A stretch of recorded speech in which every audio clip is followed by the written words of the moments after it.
কুপ্রস্তাবে রাজি না হওয়ায় বাড়িতে ঢুকে এক গর্ভবতী মহিলার উপর হামলার অভিযোগ 3 যুবকের বিরুদ্ধে। স্ত্রীকে বাঁচাতে গিয়ে আক্রান্ত স্বামী। হামলাকারীদের বিরুদ্ধে অভিযোগ দায়ের করা হয় নরেন্দ্রপুর থানায়। ঘটনার তদন্ত শুরু করেছে পুলিশ, যদিও এই ঘটনায় এখনো পর্যন্ত কেউ গ্রেপ্তার হয়নি বলেই জানা গিয়েছে। কুপ্রস্তাব দেওয়ার পরেও রাজি না হওয়ায় বাড়িতে ঢুকে এক গর্ভবতী মহিলার উপর হামলা করার অভিযোগ 3 যুবকের বিরুদ্ধে। স্ত্রীকে হামলার হাত থেকে বাঁচাতে গিয়ে আক্রান্ত স্বামী। ঘটনায় নরেন্দ্রপুর থানায় অভিযোগ দায়ের। ঘটনার তদন্ত শুরু করেছে পুলিশ, যদিও এই ঘটনায় এখনো পর্যন্ত কেউ গ্রেফতার হয়নি বলে জানা গিয়েছে।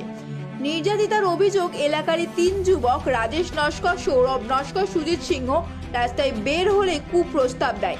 নানান ধরনের টোন টিটকারিও করত। তিনি রাজি না হওয়ায় মঙ্গলবার দুপুরে বাড়িতে ঢুকে মারধর করে বলে অভিযোগ।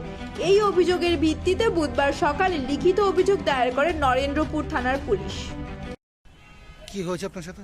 আমার সাথে হয়েছে, আমি রাস্তায় যখনই বেরোই 1 সপ্তাহ ধরে এই যে 3টে ছেলে, রাজেশ নস্কর, তারপর হচ্ছে তোমার সৌরভ নস্কর, সুমিত সিংহ, এরা খুব ভুলভাল টোন টিটকারি, ভুলভাল কথা আমাকে বলে।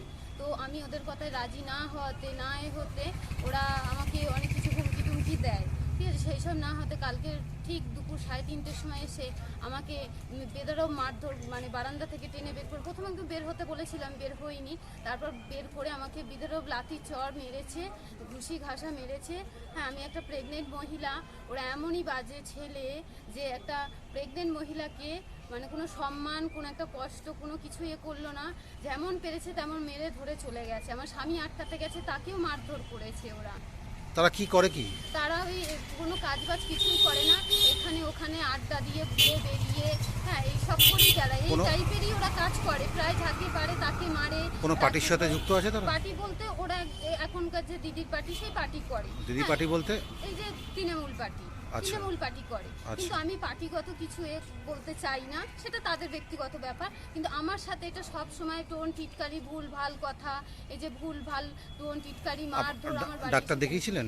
আমি ডাক্তার দেখেছি, সুভাষগ্রাম হসপিটালে গিয়ে। পুলিশকে জানিয়েছিলেন? পুলিশকে আমি জানাতে এসেছি, আমার গিয়ে লেখা হয়ে গেছে। আমি এবার কেসের জন্য উপরে উঠবো, যাবো। এখন কি চাইছেন? এখন চাইছি আমার এই যে মারধর করেছে, আমি একটা প্রেগনেন্ট মহিলা, এই যে 3টে ছেলে মারধর করেছে, আমি চাইছি আমার একটা বিচার, আমি একটা বিচার চাই।